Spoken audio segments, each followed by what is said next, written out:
I just wanted to have a little bit more control where I said, you know what, if they don't watch it, I can go back and I know through my messaging skills, I can push them to that call that I want. And then what ends up happening is they're a better qualified prospect. I have people doing about the same revenue as me, and they have, it seems like 8 trillion sales reps. I only have 4. And the reason is because we might get 50 book calls in a day, but because we were able to sift through and have that, messenger process, we can cancel about 50% of them. This is going to be amazing. You got a lot of people on this call today. I think the biggest miss that people make in terms of selling it. And that's what a good marketing message, good branding does. How does somebody do something big in a very short period of time? So we're going to transition right now to Tanner, who is blowing up right now on Clubhouse, but he's already pre-blown up way before this. How much do you spend per month in advertising, Tanner? Yeah, usually, about $500,000, and we're trying to get up to 700, but I sometimes the profit margins go down, then I'm like, but doing about $500,000 a month. Yeah.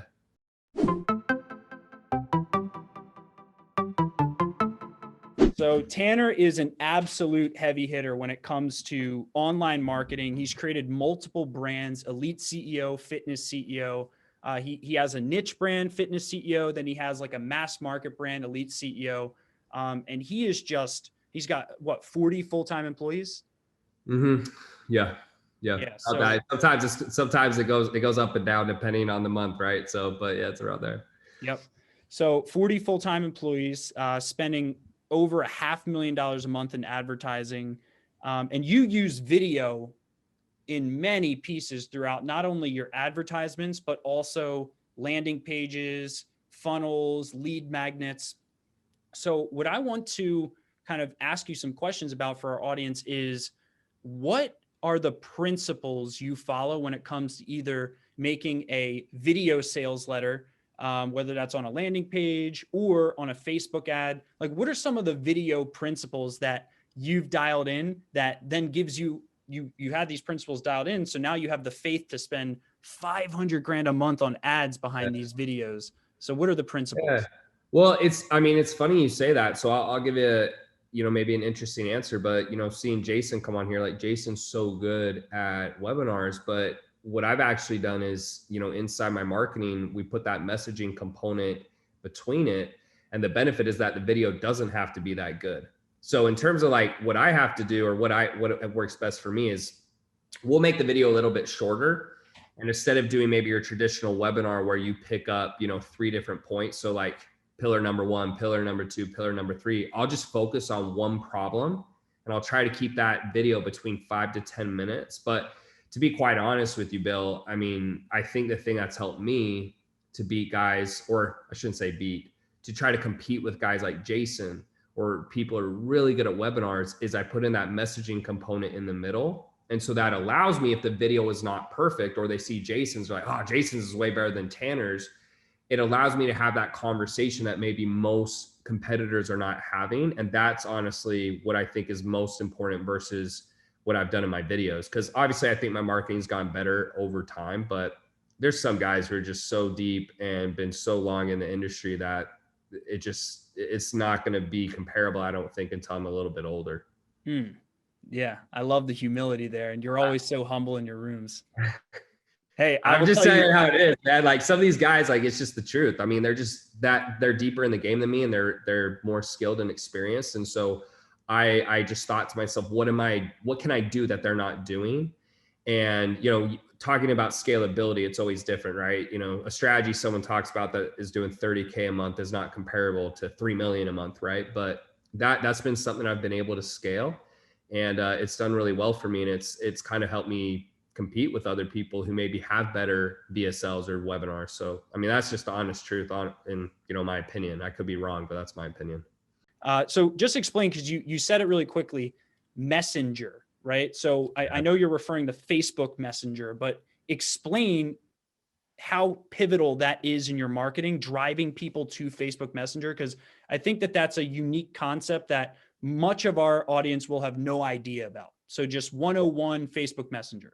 Yeah. So, I mean, the first thing is just understanding it doesn't have to be Facebook. Facebook is just one of the best platforms for me to run ads. It's the cheapest, it's highly utilized. It can work as well on LinkedIn. LinkedIn ads are outrageous. I won't spend money on them. You can also do this on Instagram. But the benefit is simply this. So, if I was showing you guys a visual whiteboard, usually it's add to a webinar or a VSL, so a video sales letter, and then book a call, right? Or buy the product. So essentially that ad is taking you right to that presentation. The only difference, it's literally one step, is we just do ad, and then when they click, it opens up Facebook Messenger or, like, let's say an Instagram DM. And then that first button or first link we'll send them is to that presentation, right? So if they watch the presentation and they sign up or take the action we want, amazing. But if they don't, about 15 minutes later, me and the team will go in and start engaging them. And the benefit has been that they're talking to a real person, right? So, hey, I saw you clicked on the ad. What's your goal? Oh, well, yeah, it's real. Okay, well, yeah, my goal is this. Cool. What are you struggling with? And you push them through that process in the same way that DSL should. So the downside is this, like, because I see both sides. The downside is if you can get an automated webinar to work, like Jason, I mean, that's better. I mean, it's easier. Like, that's way better. But the downside is most people, you'll hear the horror stories of them trying to get a webinar to work and it doesn't. And so to me, I just wanted to have a little bit more control where I said, you know what, if they don't watch it, I can go back and I know through my messaging skills, I can push them to that call that I want. And then what ends up happening is they're a better qualified prospect. I have people doing about the same revenue as me, and they have, it seems like 8 trillion sales reps. I only have 4.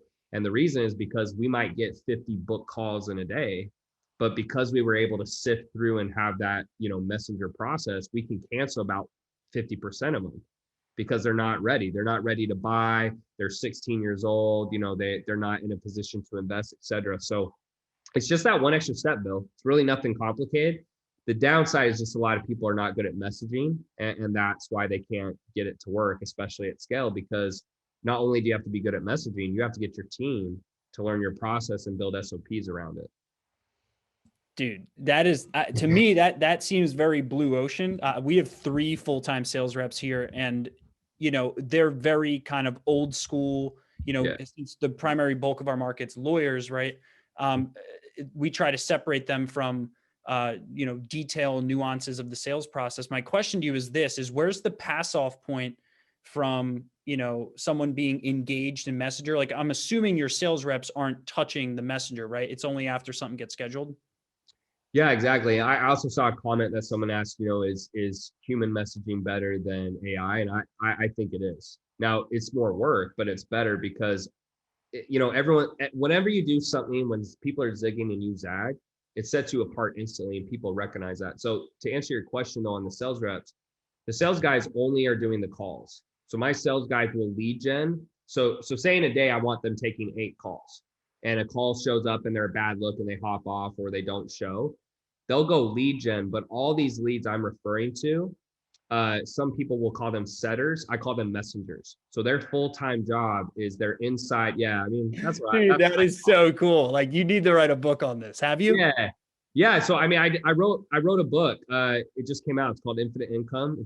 I just published it. And it talks about this process. Everyone says it does, besides one review. Got the one review that says I don't say or anything useful. But yep. I talk about this process. And so I have about 15 people on staff. They don't all work at once, but they help me manage all my inboxes, right? 15? So, yeah, not all at once, right? But you got to understand, like, most people, they don't want to work more than 40 hours a week. They're not wanting to do that. So let's say they work, some are part-time, some are full-time, et cetera. But yeah, I mean, it's with the amount of volume we get, you have to have it, so, and I'm very aggressive. So I'm not just wanting them to message people who are messaging me. I want them to go out, hit my followers, hit my page likes, my comments. I mean, I want to basically talk to every single person who's on my platforms. So here, did you want to finish? No, that was it. Yeah. So here's what I'm going through. So we get lots of inbound leads, right? And what I'm noticing is it's causing something I'm calling inbound dependence, right? I'm sure this happens in many sales teams where I was once told by a very successful guy who ran $100 million sales organization that never give cold leads to someone who's used to warm leads, right? Mhm. So my question to you is, how do you balance outbound activities with inbound activities? And the point I just want to like sprinkle in there is the fact that the people for a high ticket service, the people who are least likely, this is my belief, the people who are least likely to immediately be responsive and immediately call back and attend meetings are usually the people who are busy and financially qualified, is what I've found for high ticket, right? So what I've tried to train my sales team to do is actually find right fit clients and then follow up deep on them rather than booking 1,000 sales meetings every week, feeling productive, patting yourself on the back, but really 80% of them were unqualified. So where's the balance between inbound dependence and then outbound aggression? Yeah. So, I mean, the first thing is, at least for my team, we have the setters, right? And their job is to set the calls for the sales rep, excuse me. And the sales guys, if they have their calendar completely booked, that's their first priority. If a call does not show up, or they no show, or they get on, it's like, hey, I'm 13 years old. I live at my mom's house. They're not ready to, be a customer. Their responsibility is between working hours, which for us is 9 to 5. They need to go lead gen, and we give them lists. So I don't really give my guys like nothing, but put them in your free Facebook group, put them on your low ticket buyers list. We have low ticket buyers who buy, thousands of dollars worth of products every day, and have them lead gen those people. The benefit also, Bill, is you're talking about, oh, well, who should they lead gen? The benefit is because we can go in and see the messages. The sales guys can see the messages before the call. My sales team gets the most qualified calls in the freaking industry. I don't care what anyone says, because most sales teams, they just get booked with whoever, and you get an app, but people lie on apps all the time. I mean, some people say stuff like, "Oh yeah, I do 50K a month." You get on the phone, well, I only have $3,000 in the bank. Well, why? Well, I only profit 3K. Well, okay, so you're not really doing 50K, man. Like you're taking home 3. So the benefit is that my team, because of that, they're able to sift through extremely fast, right? So even before they get on the phone, they know their struggle. They know if they've had coaches before. They know what their goal is. They know if they've had experience. And we can vet those people very hard.